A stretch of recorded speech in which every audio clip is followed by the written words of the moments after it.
إنهم ألفوا آباءهم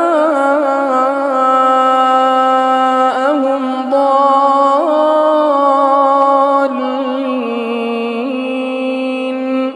فهم على آثارهم يهرعون ولقد ضل قبلهم أكثر الأولين